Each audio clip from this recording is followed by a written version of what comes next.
go, oh, this is why you hit women. This is why you think you can abuse people lower than you, whether male or female. I'm not gonna bail This them is out why you that have easy, though. it's little man syndrome with money involved. Yeah. Let me ask you another question. Do you think if technology never would have advanced as far, or social media wouldn't have been on like it was, do you think he wouldn't even be in jail right now? Part of the reason why he finally got caught is because technology became. That's what I'm saying. Social media became what it was. I always thought bro was corny. To me now he's just corny and weird. For sure, he was a gatekeeper. What you mean? Like he was your access point to the music industry. Like, then nothing changed for me. That same, I like the Eagles, but I hate the Washington Redskins. All right, I got you. You know what I mean? Yeah. My name is Trey Hatton. This is Rob Palacio. This is gonna be a beautiful thing for sure.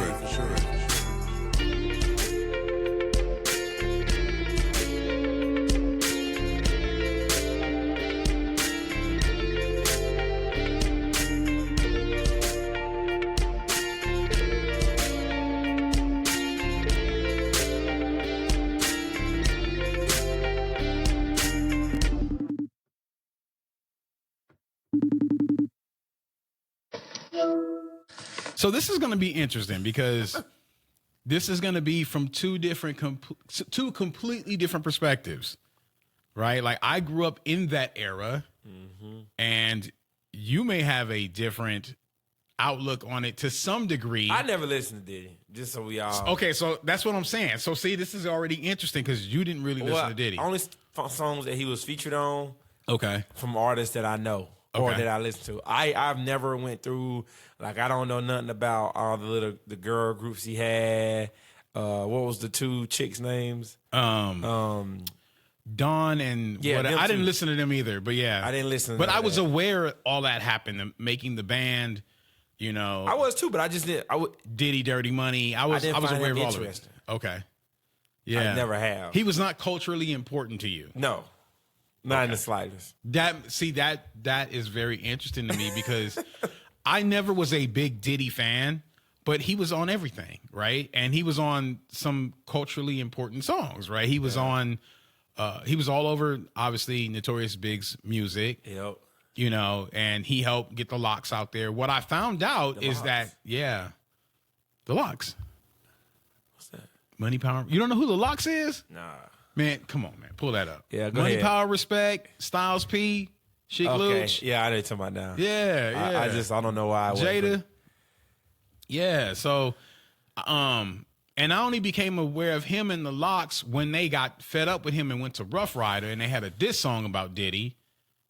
You know, obviously the Mace thing, money, more money, more problems. So that's what I know Diddy for. And in the whole, you know, I mean, Trevay was like running around in diapers at this point, probably. I don't think I was alive yet.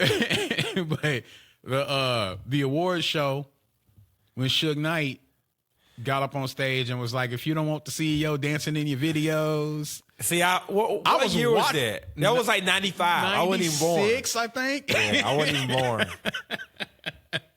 Yeah, man. I was watching that on TV like, whoa. Okay, yeah. LOX. Yep, I got it. Yep. I know you're talking about now. Yeah. That's funny.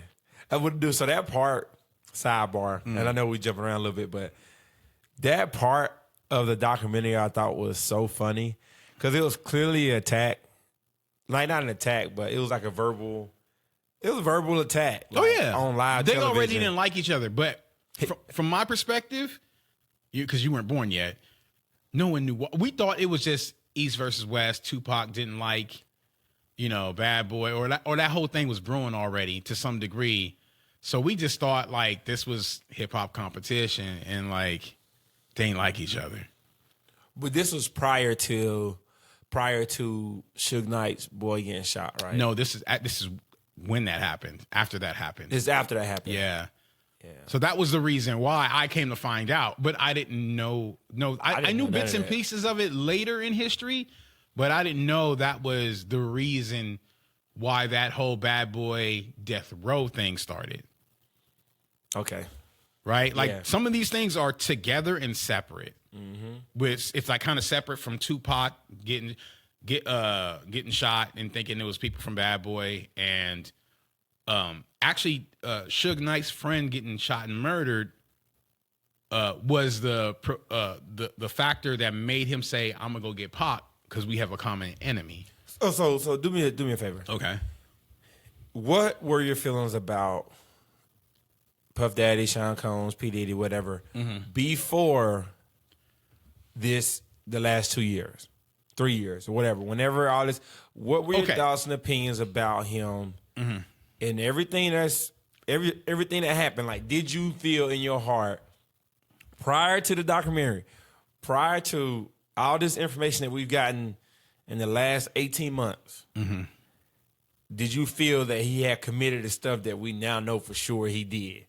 Yes. You did? Okay. Yeah, okay. yeah. You like one of the few people like that lived through it that say that. Like a lot of people was like for real drinking the Kool-Aid. But go ahead. I want to hear. I don't see how. Yeah, I'm curious. I mean, okay, like from day one, and it's hard to finger point where day one it was, because what I learned about that documentary is Diddy has been a part of hip hop culture and history for a long time in many good ways, right? Like down to 112, down to Jodeci. I didn't know he had input on Jodeci. Me neither. On how they were dressing and all that. I can't even listen to Jodeci no more. Like, just playing. So that was he's so playing. stupid. We're gonna get into that, but you know, all those early touches as an A&R manager at what was it, Arista or whatever, I didn't know he was significantly already shifting the culture before Bad Boy. So let me say this: at that time, I feel like he was a solid human, not a great human.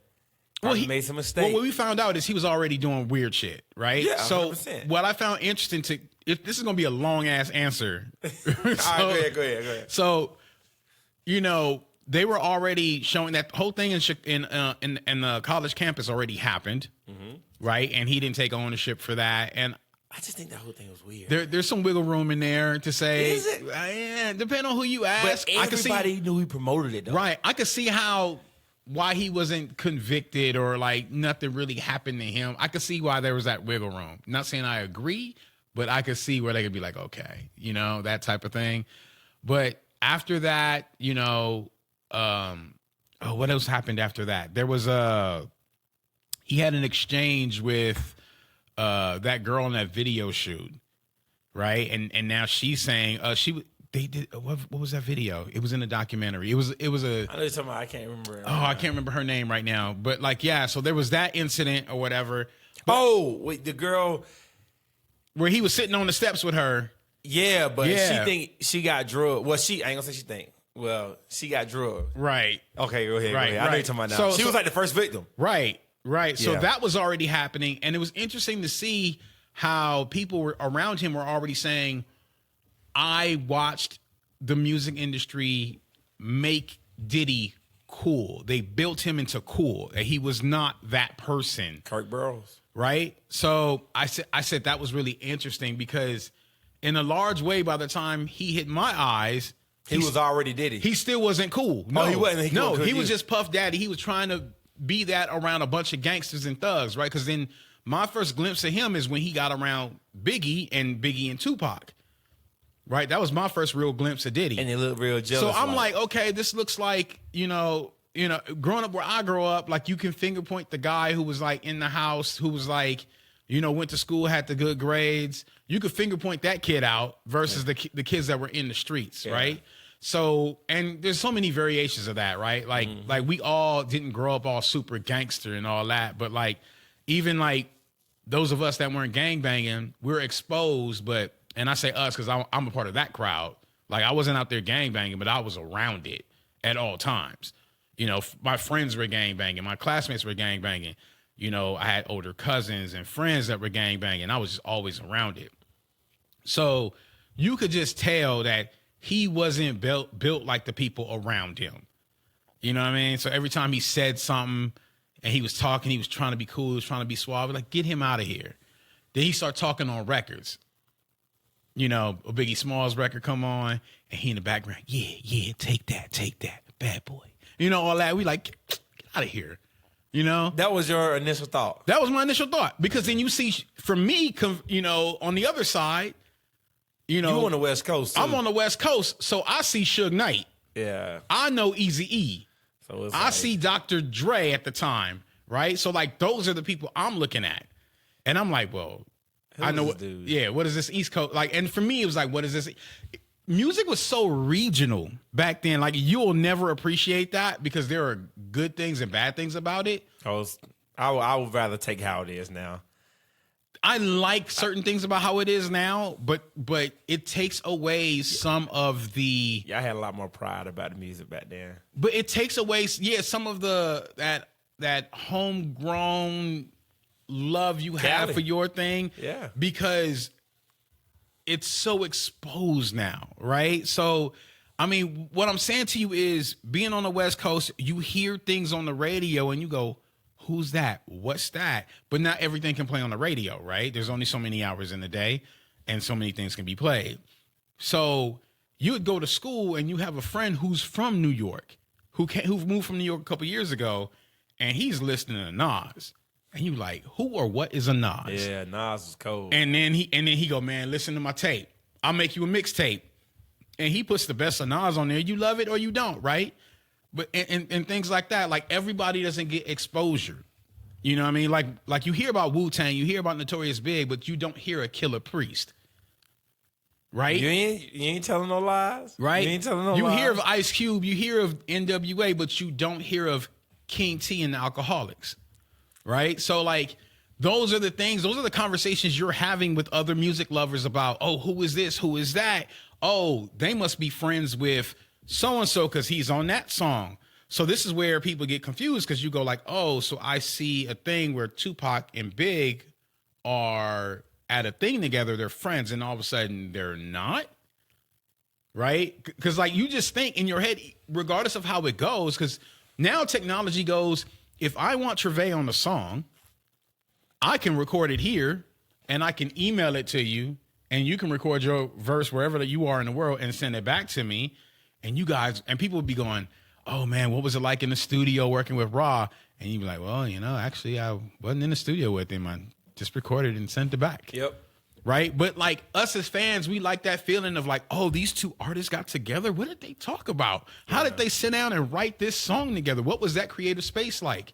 And I hate that for today's music. Some people still do it.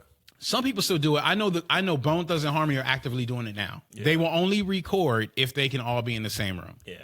So I do think magic happens like that. yeah, and not to say you can't send a song to somebody. I understand that too, but you know that. So I'm just building the structure of what the '90s were, right? Yeah. So when you see these things and when you see artists work with artists, you really think that they're friends and they vouch for each other, and there's this camaraderie between them. So, and then you don't hear of the other things. So, you know, a lot of big artists are a way to segue into other more regional artists and getting exposed to them. So I didn't grow up hearing a lot of East Coast music except for what was on the radio. Mm-hmm. Right? So it's always a peak in. So when Nas got big, I kind of touched on Nas a little bit. I didn't really like Illmatic. It wasn't my speed. I respected it. I didn't really get on Nas until Stillmatic, to be honest, where he was dissing Jay-Z. But like, it's such a like, rap was like how people treat sports. That same, oh, I like the Eagles, but I hate the Washington Redskins. All right, I got you. You know what I mean? Yeah. You know what I mean? Yeah. It's like, it was like that. It was Okay. like that. So when you see certain When you things, put like that, I know what you're saying.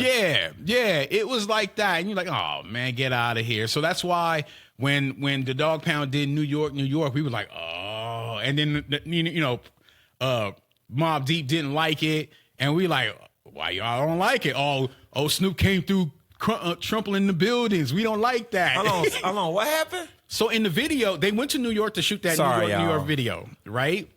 And I mean, it's kind of off base, but it's not. So they go to New York to shoot that video for New York.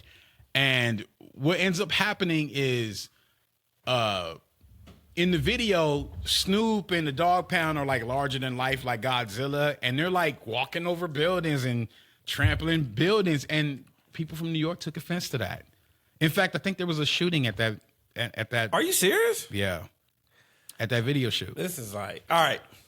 There's a lot. Yeah, you unpacking it. Right. So, so just being from the West Coast, you kind of end up being a homer, because that's all the information you're getting. And then we get Pac, and Pac's all about. He was like a savior for y'all. He was all about. Not a savior. He was all about Oakland. Well, he kind of took us to the next wave. That's what it was. We got to do a whole nother podcast about Tupac, because since I've been out here, I've heard a lot of mixed feelings about Tupac out here that I didn't hear on the East Coast. Okay. Believe it or not, it's nothing but respect for Tupac on the East Coast, but out here, it's like a two-way street. I don't know that process. I done talked to a lot of people, but we'll interesting. Yeah. So, we get Pac, and Pac is like the next level of West Coast music, because we had Easy and then NWA. And then at that point in time, we had Snoop, the Dog Pound, Ice Cube, that kind of regime right there. And so that's kind of what it was. And Daz Dillinger was like one of the big producers out here at the time. Dr. Dre was producing like crazy all the time. Okay. So you saw DJ Quick, huh? You saw through P. Diddy. Like you just. Yeah, you weren't walking and talking like that kind of hip hop. We're not, again, there's different kinds of hip hop. I've actually seen DMX have this conversation. Like, there's the Will Smith stuff, right? And then there's the, I guess you call gangster rap, whatever, you know what I mean? And there's like Common.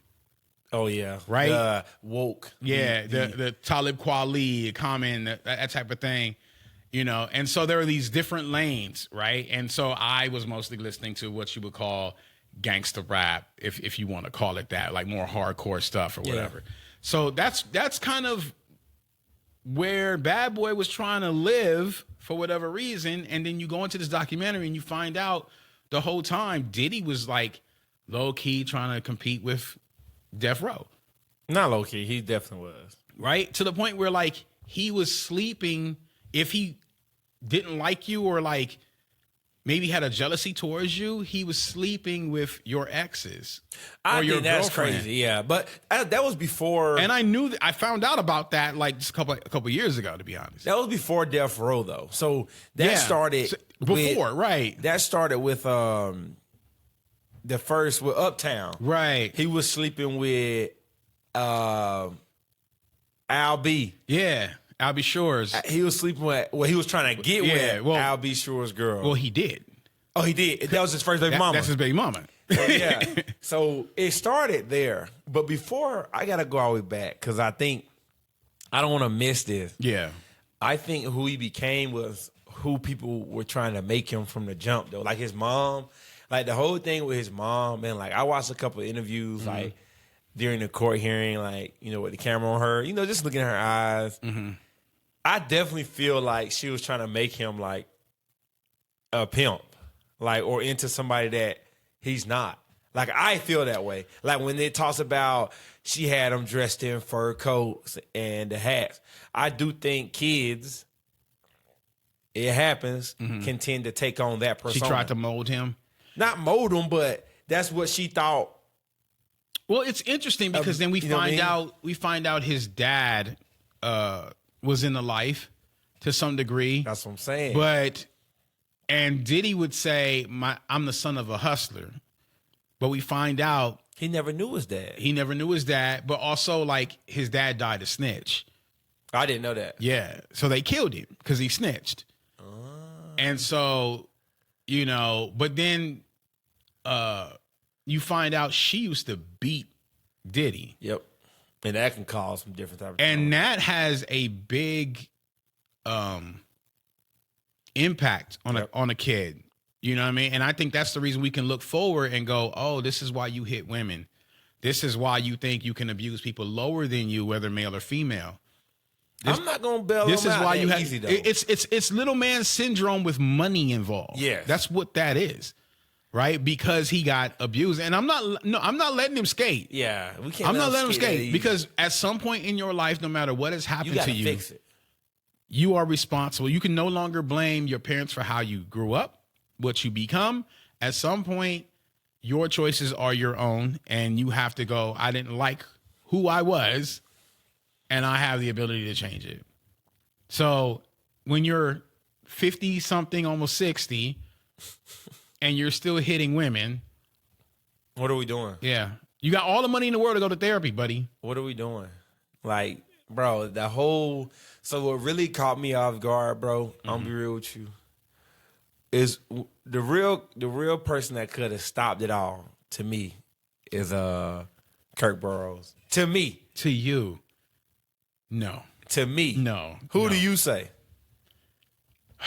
I think there are so many. There's a lot of factors, but I'm saying. I think society failed. We can't blame society because we don't know nothing. We don't know what's going on. No. Hero. I'm gonna tell you why. And this is why. At one point, I asked myself, our culture as black people, as hip hop culture, it's weird because we have this whole don't snitch, don't tell. Oh yeah, don't policy. say nothing. It's none of your business. But at the same time, we always, when we do move forward on certain things, we go, oh, don't do nothing to hurt another black man. But what happens when that black man is hurting other black people? They're hurting everybody.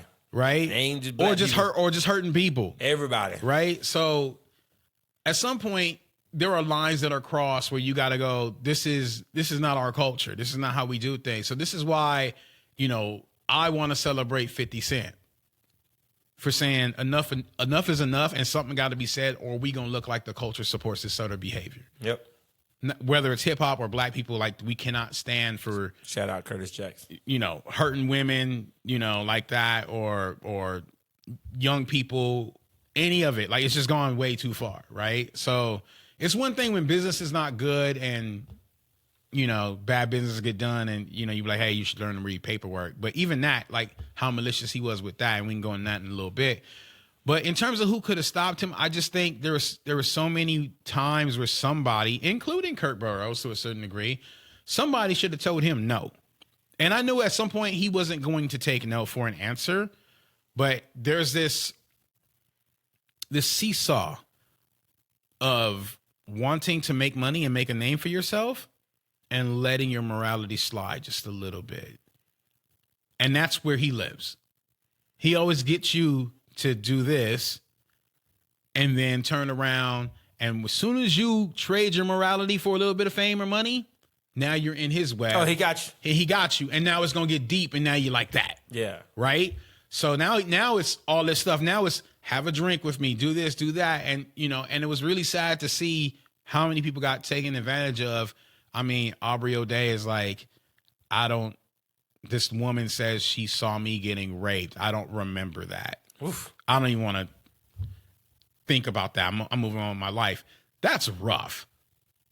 That's rough. But that's her, honestly, her life though. Like, I hate this. Like, I know this sounds crazy to anybody listening to this, but that is her way of dealing with it. Well, I understand why. You know what I mean? I understand why. Because if she has no proof, she gets hit with a defamation lawsuit.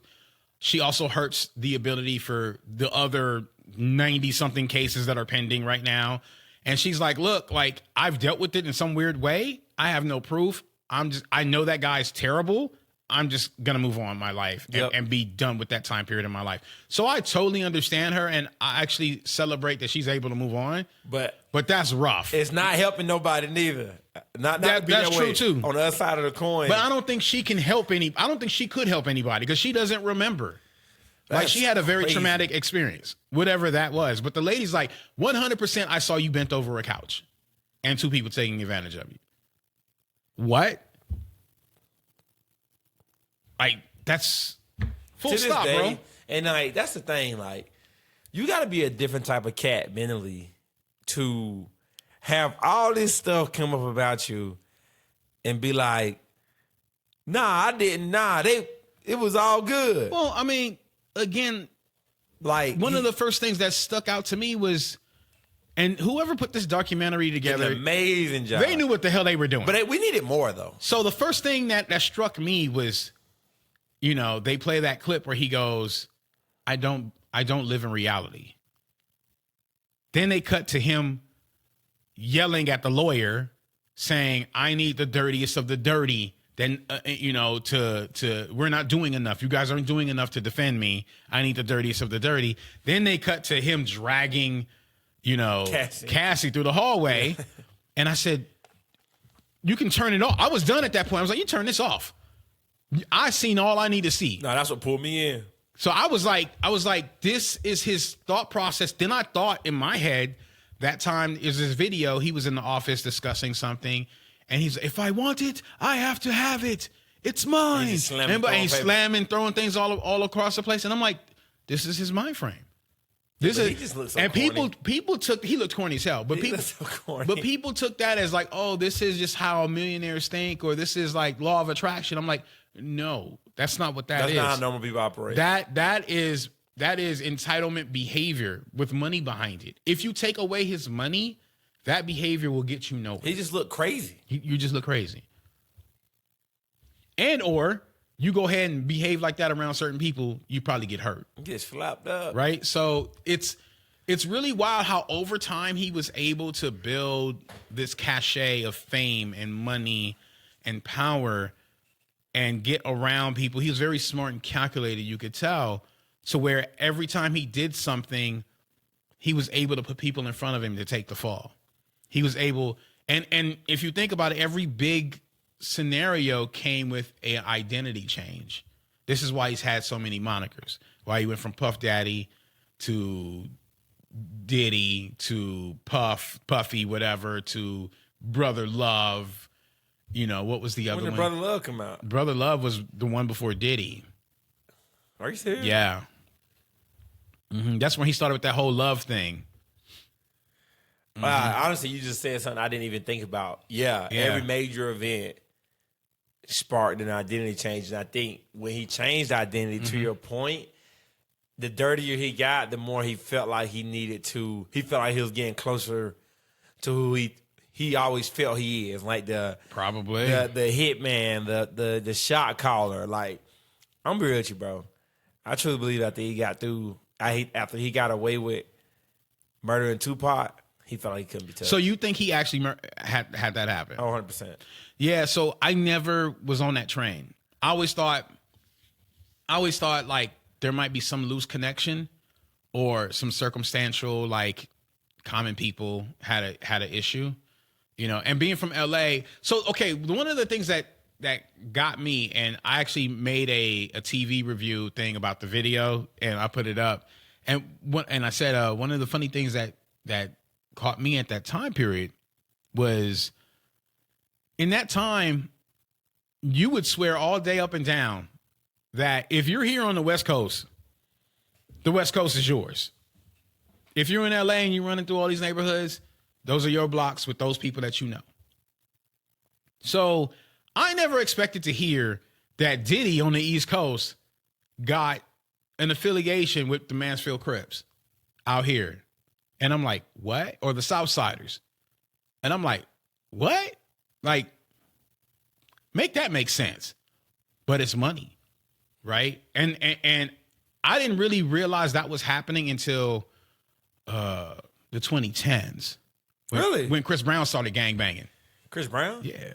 Oh, yeah, I remember that. Yeah. So I was like, okay, like, what is this? So what it is like, you become a star, you want to walk through LA, you got to affiliate with somebody. There's usually a fee and then an affiliation, right? So Diddy was using them for protection, allegedly, right? So do not sue the Raising the Bar podcast. I didn't say a word. Do not sue Raw. but so I just never thought that. And when they go, yep, he had this relationship with them through this guy, and that was their security, and also, it was dudes from Southside that had that encounter with Pac and had Pac shot in Vegas. I was like, oh, interesting. You know what I mean? And there was a fee paid and all that. And I go, oh. So I never even thought about it that way. And it makes more sense because the fight in Vegas that happened right after whatever, Orlando Brown, I think. No, Orlando Brown is Orlando Anderson. I know you're talking about. He from Southside, right? So I was like, oh, does that all make sense now? So that happened at the so there's a mall in LA, in Lakewood, the Lakewood Mall. The Death Row chain get taken. Then that same person ends up at the Vegas fight. Pac and Suge go get into that, and then Pac gets shot that night. And I'm like, oh, like it just kind of all adds up with the same people involved. Oh, I get what you're saying. You know what I mean? And that's why Keefe D in jail now, and they trying to figure it all out. So for me, what really, and the reason I so strongly believe he ordered a hit or whatever happened is just through listening to the documentary, I try to put myself in like real time. Like I always think of these scenarios in my head. Like, all right, you're alive during this time. You are one of Biggie's close friends, but not his close friend. He invites you to a party.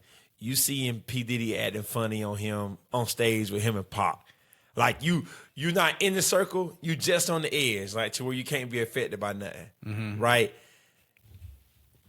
I just think it's strange.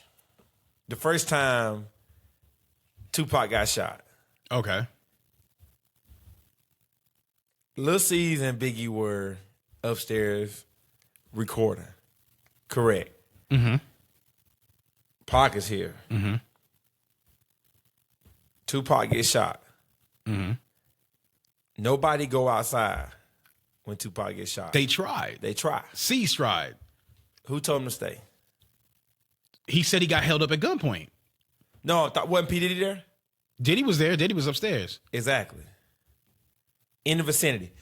Suge Knight, best friend or close friend. Suge Knight smart, bro. He's so smart. Like, I saw it's something else, but I saw a picture the other day that said P. Diddy is who we thought Suge Knight was. Let me think about that. What? P. Diddy. Is who we all thought Suge Knight was. A liar, a manipulator, a thug. Well, Like, well, boom. I mean, I'm not saying he not. yeah. But I'm just saying, Yeah. and for me growing up, Suge Knight was always just, he gonna beat you up, take what he want. That's true too. But it is, but I'm saying, P. Diddy never got that type of heat. The night Suge Knight boy got shot on documentary, I thought it was so deep. It pulled me in even more. Suge Knight's so smart. He got such good street smart. Yeah, he does. Bro, his street smart Because is like, he actually grew up in Compton. Like, bro grabbed P. Diddy. Yeah. Like, bro, I don't even think that part of the documentary probably went over so many people's head, bro. The reason I know for a fact P. Diddy ordered a hit on Suge Knight that night is because he set it up to make it seem like he was just there as an innocent bystander. Right. So if Suge would have got shot, the perpetrator would have ran away. But Suge grabbed P. Diddy as a shield. You can't shoot the man paying you. How you gonna get paid? Like, bro, like, that part of the documentary just had me, and I'm getting like little bumps right now because like he was so like P. Diddy was so intentional with how he moved. Like, he put himself there on purpose. Like, he purposely. So like everything that happened, like no, there's no solid proof that like P. Diddy was killed Tupac. Right. But like after hearing that one story, bro. Well, it just lines up because then you see the jealousy that happened, and they're able to line up like, oh, Diddy want to end on that Pac and Notorious Big friendship. He wanted to do business with Pac, and Pac didn't want to hear him. None of that. So if I can't have that, then I'm gonna fuck it up, and that's been his history, right? Throughout. That's been his history the whole time. So what did he do, right? So and then, I mean, if you even follow like, what are we talking about here? Like, we can talk about the finances of Diddy and how he don't pay people, from the Locks to Mace. Oh, he did Kirk dirty. To Kirk, to Craig Mack, to Albie Shore, to Shine, my fellow Belizean. Like, oh, that's right. You know what I mean? Like, on and on and on. Sorry, Belizean coach. I mean, you know, we had one, bro. We got one, and you never mind. That's a whole different situation. You know, even J-Lo ran away quick after that trial. She was like, nope, I'm out of here. What trial? like the shooting. Oh yeah. Yeah. She, you know, so Yeah, she got as far away as she got could far away because she was like, I ain't about that life. Yeah. But you know, like that's his history. Who else, man? It's more than that. Yeah. Though, and then you start thinking about all the people that was around him. Like, why is Justin Bieber so weird? Why is Usher the way he is? He supposedly kind of raised Usher. Usher was living with him when he was like 12, 13 or something. There was like a guardianship thing. Little P. Diddy? Yeah. Yeah. And he came out and he was like, oh, I saw all kind of things and whatever. And you're like, wait, you were like a kid at that time. Like, what is that? What happened with Justin Bieber? Justin Bieber is weird as hell, man. I know he is, but I'm saying, like, has he made a public statement? No, but, you know, look at him. Look how he behave. Look how he behave. You know? But just follow. I ain't gotta say nothing because people gonna try to crucify me for what I say. Google it. Google it. You can crucify me. I don't care. You know what I mean? Like look at the Justin Bieber Diddy connection. Go back and look when he was like just getting in the industry, when he was that little boy, 12, 13, however old he was, 14, whatever he was. And how him and Diddy would go on these shows and he would say, oh, we don't talk about that. Blah, blah, blah. We're going to go do some things. We're going to turn these cameras off. Blah, blah, blah, blah, blah. Oh, I'm telling you, man. I'm telling you. Strange behavior, bro. Yeah, he went to Diddy camp or whatever the hell they called it at the time. Like, very strange behavior. I'm just growing up and like, you know, you just, once you get in the mode, because Justin Bieber is my era. Yeah. So like, when did I miss all that? Because they made it look not as bad as it was. Not as bad as it in the moment. In the moment, looking back, you're like, oh, wait. But like, I saw it maybe because I was older. You know what I mean? Like, I don't know. Like, I saw it and I was like, you know, when I was chasing that dream of being a musician, like one of the things that I had always said, you know, to the dudes I was doing it with was like, we not dealing with Diddy. Ever. No matter what. If it's between Diddy and not doing the deal, we ain't doing the deal. I'm not doing the deal. 10 million. Nope. Never. There's not a number. There's not a number. For everybody else, it was. That's the problem. Yeah. But that's what he's that one on. Dude, who was the dude that he had living with him for a whole year? There was a lot of them. But the game lived with him for a while. Why people okay with going to go live? I think that's strange behavior. I mean, if my favorite rapper, right? Like P. Diddy, the Game favorite rapper? No, but to him that was an opportunity because what people don't understand is Diddy ended up being one of he ended up being a gatekeeper. For sure. He was a gatekeeper. What you mean? Like he was your access point to the music industry. Hands down. Yeah. Okay. You know what I mean? So it's like if Diddy comes to you and goes, I want to sign you, you kind of want to consider it. Mm-hmm. You know what I mean? Because, like, he does business with everybody, it looks like, from all his relationships that he had. But I don't know, man. I couldn't do it. I couldn't do it. But, like, I'm not going to lie. There's a time and place if Ice Cube would have reached out to me or I would have ran into him or anybody from Bone Thugs-n-Harmony and they'd be like, you know what? Like, this is going to take a year. Come on down. You know, come with me. You would have did it. You know, I got a room for you wherever we go. You know, you gonna tour with me. You know, I got extra rooms in my house. If 50 Cent would have called me, I got extra rooms in my house. You gonna stay here? We gonna record, blah, blah, blah. I'd have been like, yeah. Why wouldn't I? If I don't have no kids or nothing like that, yeah. Hindsight, that's what it sounds like. Yeah, but that's what it's supposed to sound like. Until you work up feeling funny. Yeah. Or like this producer. Whatever his name was, I can't remember his name. Yeah, bro, that's what I was gonna say. I was gonna go to that. I can't believe nobody caught wind of that though. I mean, somebody died. He shot a man. They went in the back room and murdered somebody, bro. That's when I think like he had like a guy like, yeah, like he thought he was money a will god. do it. Money will do it. Cause bro, he went in the bathroom. I think the sad thing is his oldest boy too. Oh, they all in it. So even that's kind of crazy, right? Because they say one of them isn't actually his. It's actually Albie Shore's kid. Huh? Yeah. Like, what's going on? Yeah. Music industry. Like he weird. just stole his kid and was like, You my son. yeah. Like, how weird is that? Nah, I just think, man, how you don't see it though. I know what you're saying about the morality scale and the money. Mm-hmm. I get that. Mm-hmm. I just don't get how you don't see it though. But going back to what you said or what you asked is who could have stopped him? I think there are so many That's what I'm saying. times. There's no way he got that far. But he did.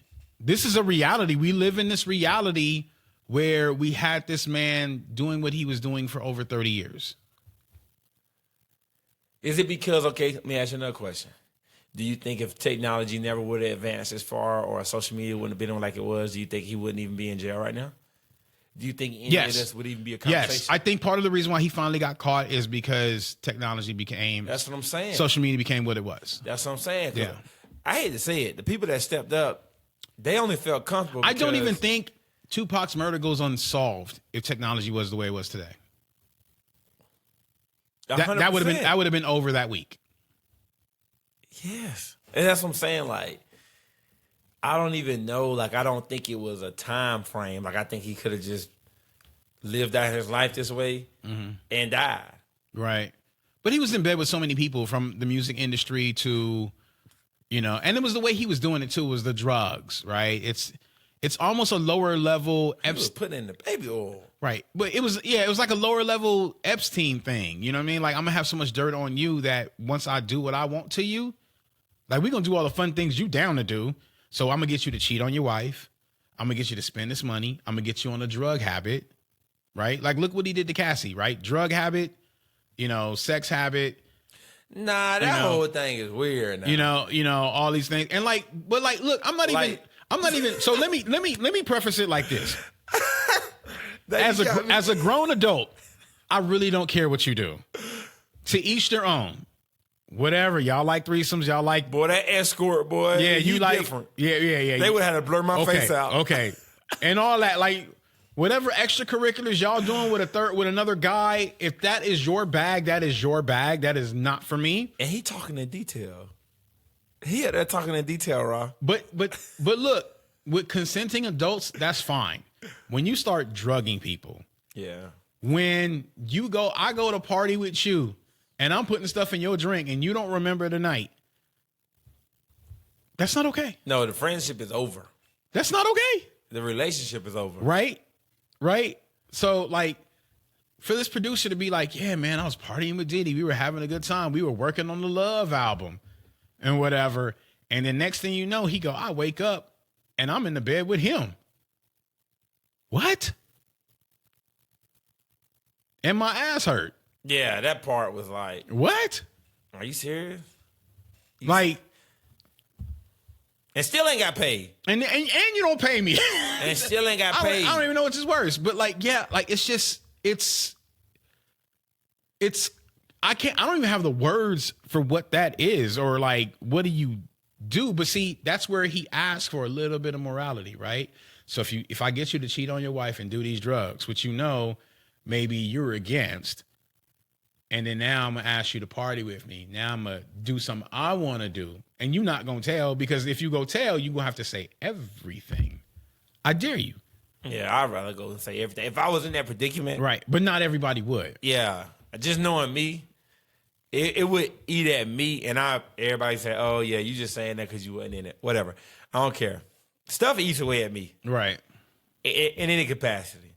Like, to the smallest thing. Like, so if I was doing all that, there is no way. And he had a kid, so like, I'm big on the family thing. Mm-hmm.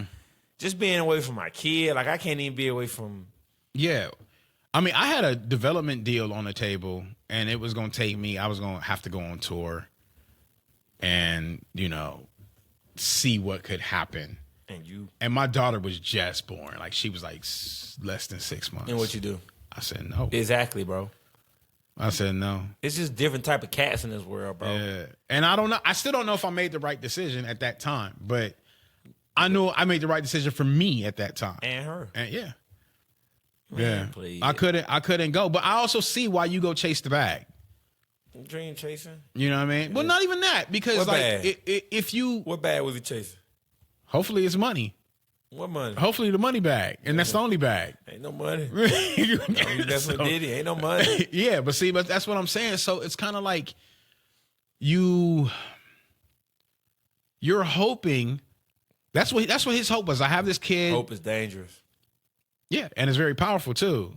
But see, that's what makes him the worst of the worst, isn't it? Because he preys on your hope. He preys on your dreams. He preys on your needs, right? I am this producer that's trying to get on. I get the attention of Diddy. He wants me to produce his album. He puts me in a predicament, or he gives me an opportunity where I can supposedly do great things. I think I'm great. We enter into this agreement. He's going to get me the house next door. He's going to pay me all this money. I'm going to get points on this album. And I'm working with Diddy. Who am I going to work with after that? If this album goes platinum and whatnot. That's how he's thinking. Right? So when Diddy wants to drink and hang out and you don't know nothing about that lifestyle, he's like, oh yeah, let's hang out. You're going to be like, yeah, I drink. Okay, cool. Oh, we up till 3 a.m. and this girl's in the studio? Yeah, whatever. Oh, have fun, Playboy. And he tell you to mess around with these girls and whatever. And it's kind of cool. You're like, okay. You had fun last night? Yeah. Feel a little guilty of cheating on my wife. Oh, man, it'll be okay. It'll be okay. And you're like, oh, I'm going to get this money, blah, blah, blah. You see how it just kind of. It compiles on you. Yeah. I got to play devil's advocate. He was a musician. So, multiple people made statements on a documentary that said he is not musically gifted. No, you can tell he's not. He's a businessman. Not in the slightest. He ain't even a good businessman. He's a CEO. Have you ever met any like big corporate CEOs in your life? A lot of them not don't, big corporate. A lot of them don't know what the hell they're doing. That's what I'm saying. They go to school for business. They don't, and then they get a job in a company somewhere, and they don't know that much about the company. They just know how business is supposed to work, and they know they're supposed to tell somebody ahead of them that knows what to do to go do that, or find somebody that knows what to do that. Yeah. It just kind of trickles down. This is why at the end of the day, when the profit reports come in at the end of the year or whatever, and you ain't doing nothing and the company's not getting better over the next 3, 4, 5 years, they let you go with the severance package. And that's what I'm saying. You know what I mean? So going back to the producer dude, he knew he was musically gifted though. Like, that's what I'm saying. Like, I know it's P. Diddy. Don't get me wrong. Mm-hmm. I don't know music that well. Okay. La Russell. Was it La Russell? He's a artist out of San Fran, right outside of San Fran. I think he's from like Oakland. I think he had met with Diddy before all this happened. Okay. And he was in the room with Diddy. I believe it was P. Diddy. I pray I'm not wrong, but I remember watching this video. And he was like, his name's La Russell. Check him out. I like his music. He said Diddy played him a song. And like, he was like, this fire, ain't it? And everybody in the room like looked at La Russell. And La Russell looked at Diddy and was like, no, bro, that's terrible. And he said, everybody in the room like this. Mm-hmm. And then La Russell said, you ain't never had nobody tell you no, huh? Mm-hmm. Like your music ain't good. Mm-hmm. And then he proceeded to say his community was just a bunch of people that always just say, oh, yeah, that's, yeah. Mm-hmm. I think that breeded a lot of his issues, too. Exactly. Like a ton. Mm-hmm. Like almost the way they talk to you. He's like that. Khaled's like that. Like you just supposed to agree. Like it's so funny because I actually saw Khaled. It's DJ Khaled? Yeah. It's the most funniest thing to ever watch. But like he was on Hot Ones. I ain't see it, but he went through adversity just eating hot wings. Like you could just tell. And he had to like, I'm quitting, but because I'm quitting doesn't mean I'm a quitter. And blah, blah, blah. And like, you should watch it for yourself. Like, I can't even explain the fuckery that was coming out of his mouth. DJ Khaled always been extra, though. It's worse than extra. It was like you're literally quitting on mild. Like, it was the worst thing ever. He's like, no, I got to take care of my health and blah, blah, blah. And some weird shit. But my point being is, yeah, you get to a point where, like, people don't tell you no. you know, because they want to be on. They want to be a part of what you got going, and that's the life he's lived for the last 30 some odd years. Yeah, about to say 3 decades. 3 decades, yeah. So I don't know, man. It's a tricky subject, and I think just now the world is catching up. That's what I'm saying. And going back to me, okay, let's speak in your perspective, because you talked about how you grew up with it. I have never, you can go through my phone to this day or 18 months ago, I've never downloaded a P. Diddy album, a P. Diddy song, nothing. I've downloaded stuff people he affiliated with. I got B.I.G. on my phone. Right. I got whoever else he might have had a song with. He might have been a feature. I don't never remember searching his music on Apple Music on my phone ever. Up until recent history. I always thought bro was corny. Yeah. I ain't gonna lie to you, bro. He corny as hell. I mean, the thing is, again, it's these ad-libs, right? Like, I was a Kanye West fan. Like, I always got to hear him. You know, one of my favorite songs. You stupid. One of my favorite songs is Notorious Thugs, right? Yep. Notorious Big and Bone Thugs and Harmony. And I got to hear his voice every dang time on that record, you know? Because he had to say something. Yeah. If they do not know what they do. And I'm like, shut up, man. Shut up. Shut your ass up. Like, oh, bro. Every time. Hey, sidebar, bro, I thought it was so funny. It's not funny, but it's 20-something years later, so it don't matter. After, like, 4 years after he had murdered Tupac, he was like, yeah, I'm going to start putting 100,000 on your head on that song. Yeah. Like, he's so corny. But did you hear what that dude said? He was like, what the hell is he talking about? Like, where did that come from? Yeah, who are you? Like, that's not you, right? Like, you know, when you have that friend that gets out of pocket one day, you're like, go sit down. You acting different. Go sit down. Yeah. Go sit down. You need a Gatorade. Relax. Take a nap. You out of body. I'm going to get you a Snicker. You know what I mean? And then we're going to talk about whatever you experiencing right now. Over with Twix. Yeah. Yeah, it's one of those. And like, he don't talk like that, right? So, but he's been on a lot of songs, and I will give him this. He's not musically inclined, but he had a knack of kind of knowing what people wanted to hear. But the way he gives direction is, some of it is just bravado, but some of it is, he did have an ear for like, I don't know how to tell you to do this, but you need to do it like this. Right? Like, I saw him direct Keisha Cole to do that Last Night song. That last night, I didn't even get an answer. Like, that was a hot ass song, right? And he was in there yelling at Keisha Cole. And I was like, dang. But he knew it. He didn't know how to, like, he couldn't vocalize or whatever, but he was like, no, do it again. Do it like this. Say it like that. And you could just tell he just kind of knew how that needed to sound. And he was right, because that was a hit song. And so I think he's been able to do that several times over. Do I think a lot of times he's just doing that to do that? Yeah. No, I just think that happened to be luck. I don't think he got lucky. It's too many songs. I think it was luck, bro.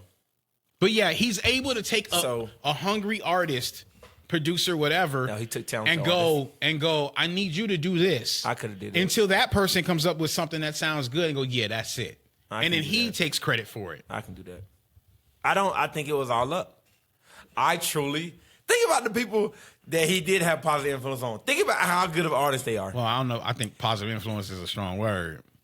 Well, Jodeci. that got 112. Yeah. What I'm saying is. But that's different. That was like fashion and stuff. No, let's talk about the artists that Don and all them. When he did some reality show, all of them was trash. I hate to say it. Yeah, they didn't hit big. Yeah. But but see, music had evolved. Music had evolved, and it was, well, in my eyes, from my age, devolved. Exactly, trash. But so he was trying to understand the lane of where music was and trying to do something different with younger people. Trash. Right? It was trash. Well, where's Day 26 now?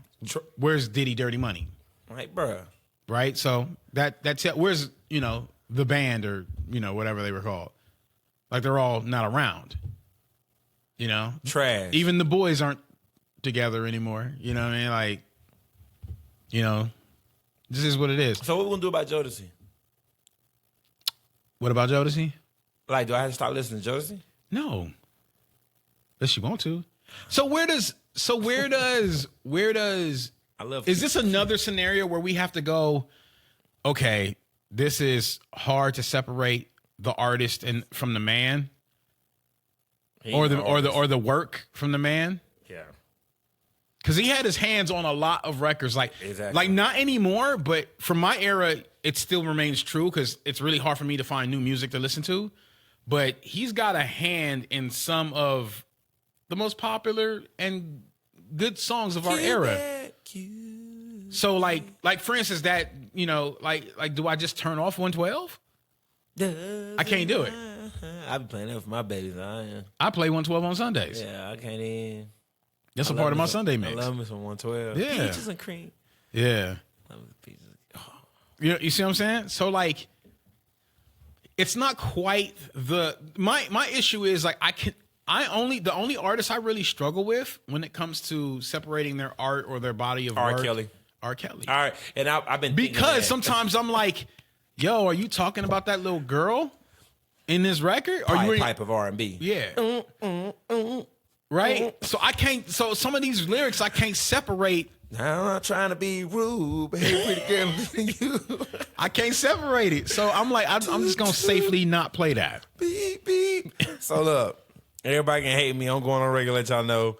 I am able to separate the artist from the music. Some people can. I listen to a few R. Kelly records every now and then. Okay. It's not a constant rotation, but he was a horrible individual, but the man wrote some good songs. I'm sorry. Bro, if you were ever here, like sometimes when I have my Spotify on and like it'll just like come on or whatever, or like one you of like my, Skip? Well, it's a very crazy internal fight. Like I'm, you know, like let's say I'm in the kitchen cutting vegetables and I come on, I'm like, should I go? Then you find yourself talking beep beep, and then I'll like kind of sing a lyric and I'm like, okay, that's enough. Can't do no more. Yep. Turn it off. Like, if we put them on a wall though, man, you got R. Kelly, you got P. Diddy. Mm-hmm.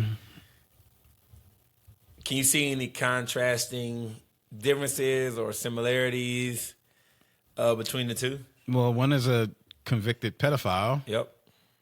The other one is slimy and yet to be convicted of a lot of different things. So, you know, we the one thing we know about Diddy is he don't pay people, which you can feel how you want to feel about that. He may have had something to do with the murder of Tupac and other people, apparently.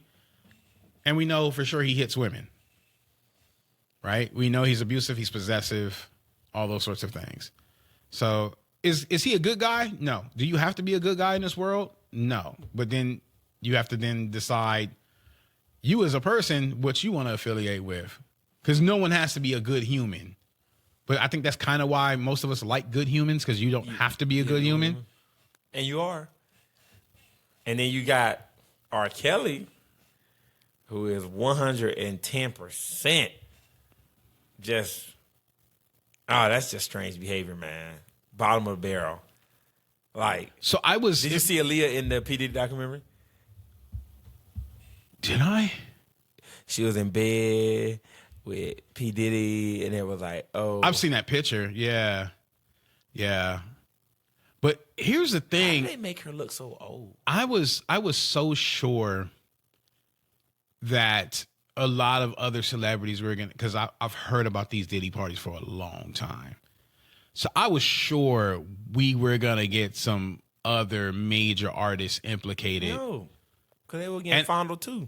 Well, but some of them were participating. Like I still believe people like Jay-Z is going to get in trouble. You know, I believe there's a lot of names on that list. And I do believe he probably that some of them might be on more than one list. I believe that Jamie Foxx said too much, and that's why he had that little stroke that almost killed him a couple years ago. You know what I mean? Jamie Foxx say? Cause at one point he was walking around talking about Diddy parties a lot, and like all the little things that was going on. And right after that, he was on a movie set, and he didn't have such a good time. They tried to Bruce Lee his ass. What happened to Bruce Lee? Bruce Lee, they gave Bruce Lee some. He was allergic to Tylenol. No, it was Tylenol or Advil. One of them. They gave it to him. Yeah, and they gave it to him, and he died. So they gave him some pills and whatever, and all of a sudden he had a stroke. Almost didn't make it. And then somebody similar had the same sort of debilitating thing that was also connected to Diddy. I can't remember who that was. It's a lot. It's a lot. It's a lot. It's messy. At the very least, it's messy. So I don't even understand. Like, if you got, a friend, a family member, a child that wants to be famous, like, don't let them go to Diddy. Don't let them go to Diddy. Like, I think it's not worth it. I think what people don't understand is, man, I think what we miss sometimes too is not just the kids. Sometimes the parents, man, aren't even locked in, or the family member, or guardian, whoever, on what's going on. But I'm not gonna lie to you, Raw. After watching the Diddy documentary, first of all, I watched the whole thing in one night.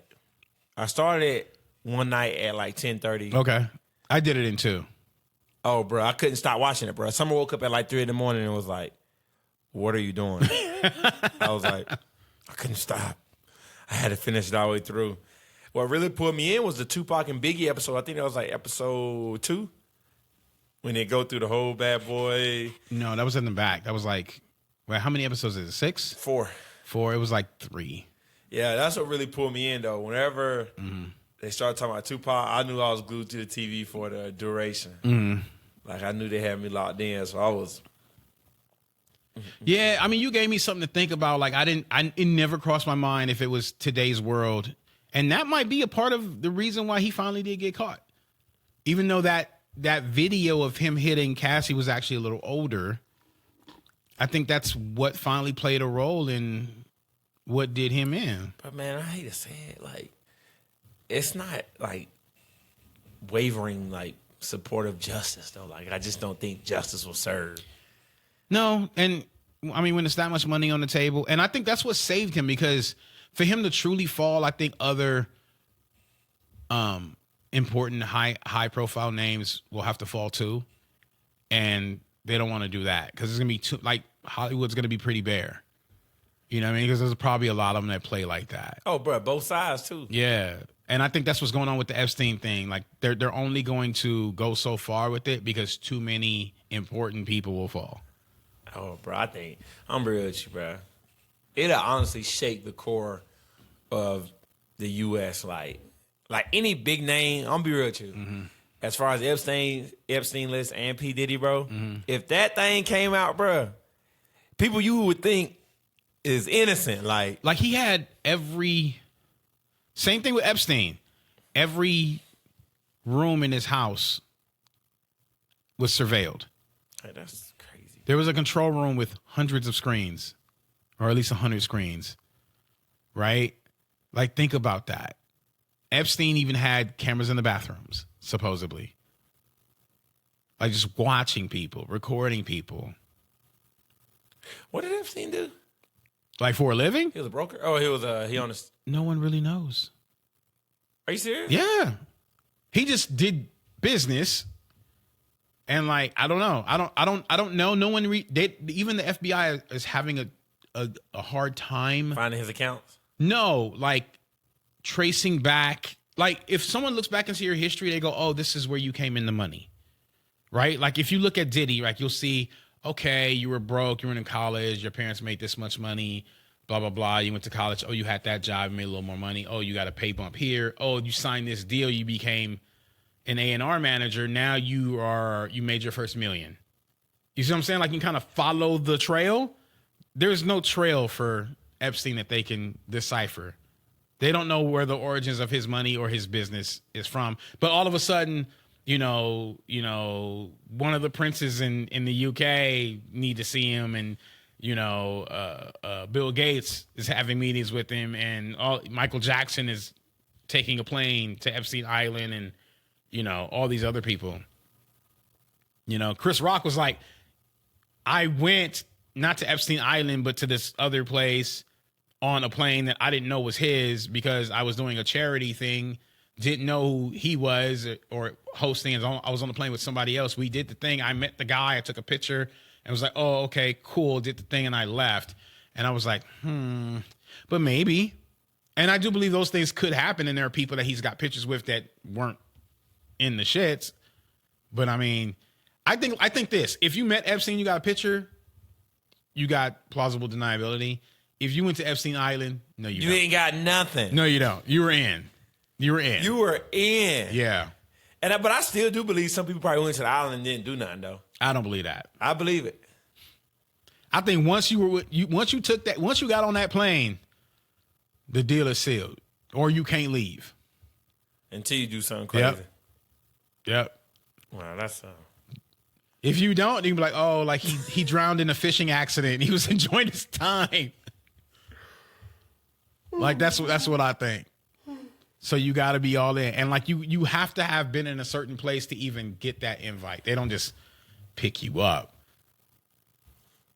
You got to already be in there. You already exposed. That's what I'm saying. This whole thing works on trading your morality, and I'm not even gonna go off this whole religious thing or whatever because I'm not overly religious, but like you better know who you are when you come into money. And I actually that was the advice I got the first time I went to Vegas.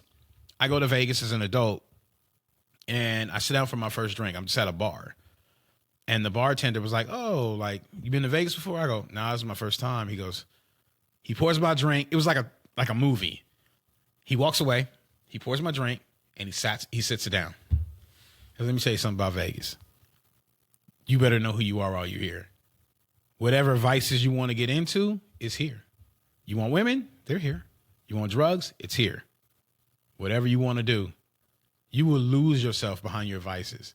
So before you drink this drink, before you leave this bar, you better know who you are and what you want to do. Go have a good time, young man. And I was like, damn, that was kind of heavy. I just got here. That's real. But it was real. But he was not lying. You know what I mean? Because if you've been to Vegas, then you know. You know what I mean? Like you can get into whatever you want. Vegas is different. Vegas is different. So, I believe that when you get into those inner workings of Hollywood, it's like that. I mean, doing what I do, I've never experienced anything crazy because I'm not even, I'm below. I know they talk about D-list actors or whatever. I think I'm like all the way, I'm like a Z-list actor. But you're on the list.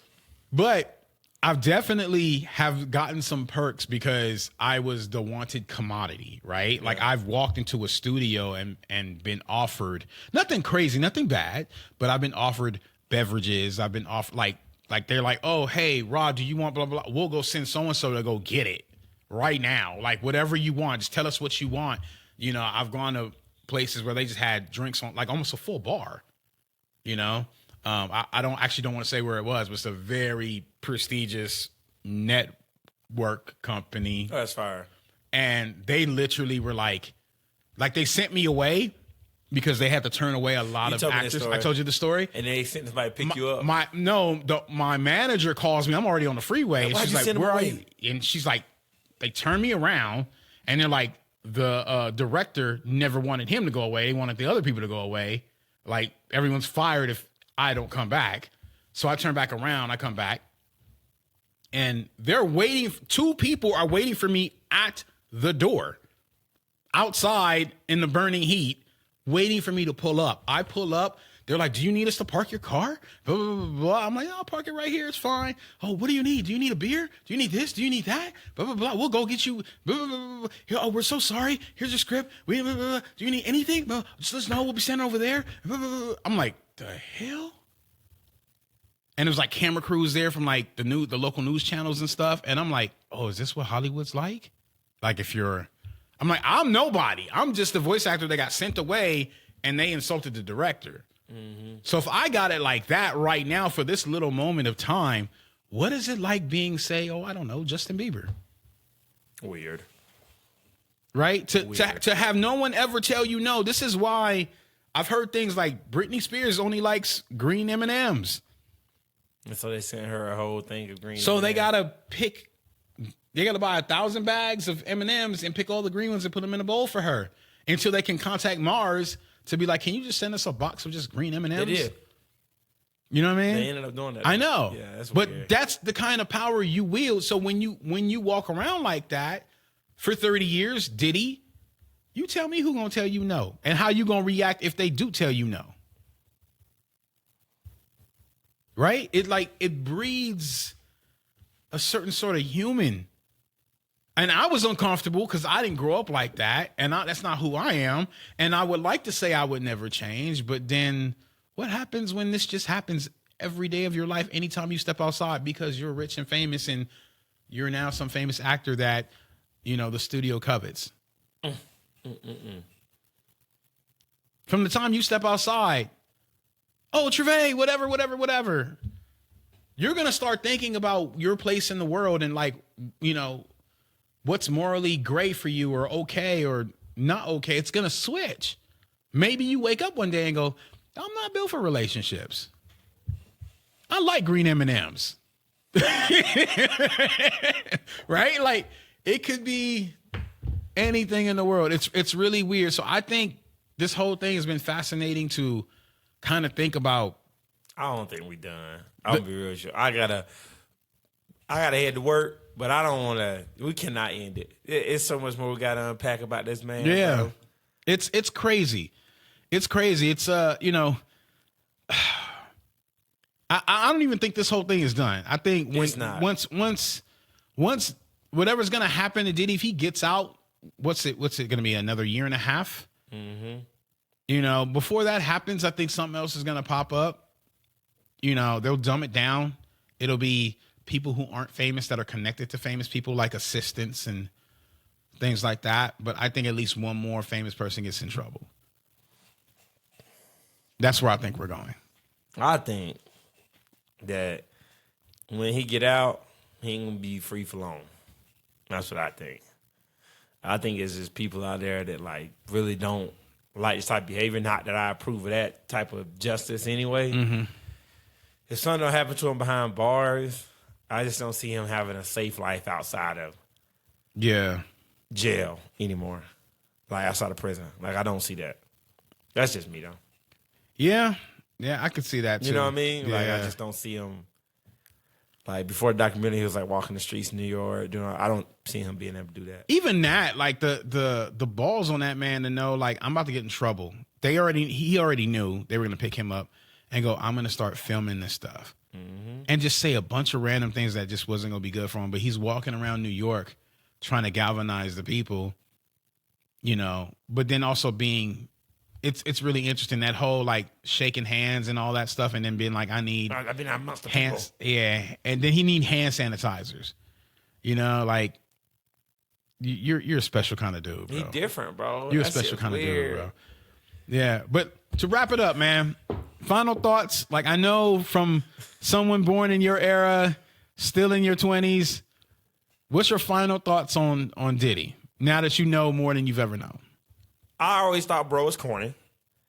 To me, now he's just corny and weird. Like, then nothing changed for me. I'm gonna be honest with you. Like, he was the if there was a list of people in the music industry, he was at the bottom of the totem pole.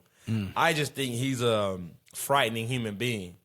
And I'm saying that because he's a manipulator, like, but a master manipulator. So, you know, people who's listening to this are like, oh yeah, we understand that. But like, no, people don't understand when they're being manipulated.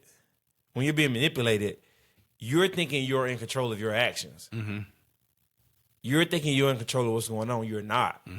That's the point of manipulation. And so he was a master manipulator. That's why he never got caught. That's what frightens me. And that's why when I go through my day, even with my kids, my wife, you know, I'm making sure I'm doing and saying things that make them catch stuff like people who manipulate. Right. Like with Zeke, I say, don't ever, if it's challenging your morals or how you think, you should seriously consider stepping away from that situation. Like if it's going against your moral, like you know right from wrong. If it's going away from your moral compass, you should probably come back on over to your side. Okay. Not even being funny. Like, Yeah, I hear you. that's how manipulation works. Right. Like you've been saying it all day, like morality, money, turn a blind eye. Morality starts to go lower, manipulation and power starts to go higher. Yeah, they just got to get you on the one thing, and then it's a slippery slope. That's it. Because you never want to deal with the consequences of the first thing you did, right? So it's like, okay, well, you did that one thing, so I can get you to do more. More. So you don't want to do more? Then we're going to talk about that thing you just did. No, I don't want to talk about that? You don't talk about that? Okay. What we going to tell now? No. It's cool. That's how it works.